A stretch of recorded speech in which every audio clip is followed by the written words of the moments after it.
నువ్వు నాతోనే మాట్లాడుతున్నావు కదా. నెక్స్ట్ నువ్వేమైనా చెప్తావా అమ్మా? నేనేమీ మా నాన్న తలదించుకునే పని చేయట్లేదు. ఆయన కూతురుగా ఆయన తలెత్తుకొని బ్రతికేలాగా చేస్తాను.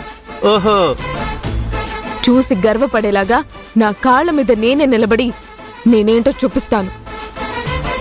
ఆ రోజు వస్తుంది, అప్పుడు ఈ కౌంటర్లు వేసే వాళ్ళందరి నోర్లు మూత పడతాయి. మావా,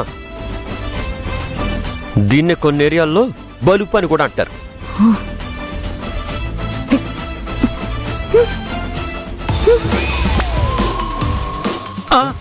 అదేంటి మావా, పూలకుండి అలా తన్నేసి వెళ్ళిపోయింది? సింబాలిక్ గా చెప్పిందిరా. ఏమని? తన విషయంలో మళ్ళీ ఇలాంటి టాపిక్లు రిపీట్ చేస్తే ఆ కుండీ ప్లేస్ లో నీ తలకాయ ఉంటుంది అని. దీనికి పొగరు. ఉండల్డు ఉండల్డు ఉండల్డు. Cool cool cool cool. పద పద.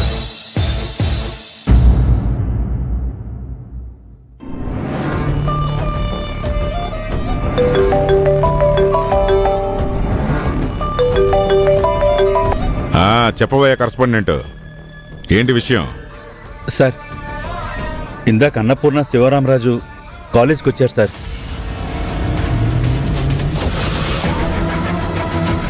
వాళ్ళెందుకు వచ్చారు? ఆ వేద హాల్ టికెట్ కోసం వచ్చారు సార్.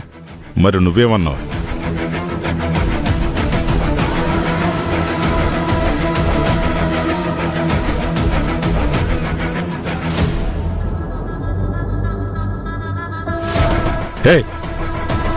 నువ్వు ఆ కాలేజీకి కరస్పాండెంట్వా లేక అక్కడ జీతం తీసుకుని వాచ్మెన్వా? ఆవిడ బెదిరిస్తే బెదిరిపోవడమేనా? ఆవిడ వాదిస్తే నేను వాదించేవాడినే సార్, బెదిరిస్తే నేను తిరిగి బెదిరించేవాడిని సార్. కానీ స్టూడెంట్స్ అంటే తేనె తొట్టలాంటి వాళ్ళు సార్. తొట్టనే కదుపుతాను ఉంది. వాళ్ళని కదిపితే నేను కాదు కదా, కాలేజీ పునాదులే కదిలిపోతాయి సార్. అందుకే. అయితే నువ్వు అడిగిన ల్యాండ్ నీకు అవసరం లేదు కదా? అమ్మమ్మమ్మమ్మ, అలా అనకండమ్మా. ఆల్రెడీ నా భార్యకు చెప్పేశాను, ల్యాండ్ రాలేదంటే నాకు కూడు కూడా పెట్టదమ్మా. మరి నీ పెళ్ళానికిచ్చిన మాట సరే, మరి నాకిచ్చిన మాట ఏంటి? సార్, ఈ విషయంలో మీకు హెల్ప్ చేయలేకపోయినా ఇంకేమైనా చెప్పండి సార్, నేను చేస్తాను. అవునా? అయితే ఒక ఫోటో పంపిస్తాను, వాణ్ణి మర్డర్ చేయాలి. సార్, మర్డరా? ఇంకేమైనా చెప్పు, చేస్తానన్నావుగా. చూడు, నువ్వు నాకు చేయాల్సిన పని ఇది ఒక్కటే. ఎట్టి పరిస్థితుల్లోనూ వేద ఎగ్జామ్ రాయకూడదు. కానీ సార్, హాల్ టికెట్ కూడా ఇచ్చేసాం సార్.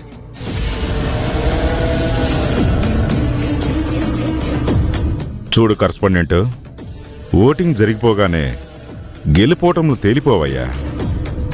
బ్యాలెట్ బాక్సులు తెరవాలి, ఓట్లు లెక్కించాలి.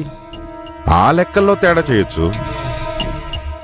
మనం ఓడిపోతామని భయం పట్టుకుంటే బ్యాలెట్ బాక్సులు ఎత్తుకెళ్ళిపోవచ్చు. ఎలక్షన్సే రద్దు చేయొచ్చు. హాల్ టికెట్ పట్టుకెళ్ళిపోతే ఎగ్జామ్స్ రాయొచ్చా?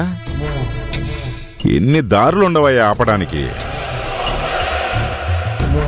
ఏదో ఒక దారి చూడు, లేదంటే నీ దారి క్లోజ్ అయిపోతుంది.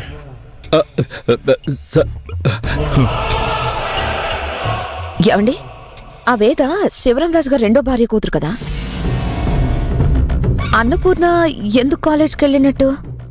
ఇద్దరికీ పడకపోయినా ఇద్దరికీ కామన్ పాయింట్ ఆ శివరామరాజు కదా.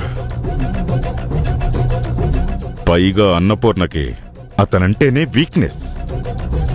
అతని కోసం రంగంలోకి దిగుంటుంది. హాల్ టికెట్ ఇవ్వకుండా ఆపలేని ఆ కరెస్పాండెంట్ రేపు వేద ఎగ్జామ్ రాయకుండా ఎలా ఆపగలడు బావా? మనిషి అన్న తర్వాత కొంచెం పాజిటివ్ సెంటిమెంట్ యాంగిల్ ఉండాలిరా.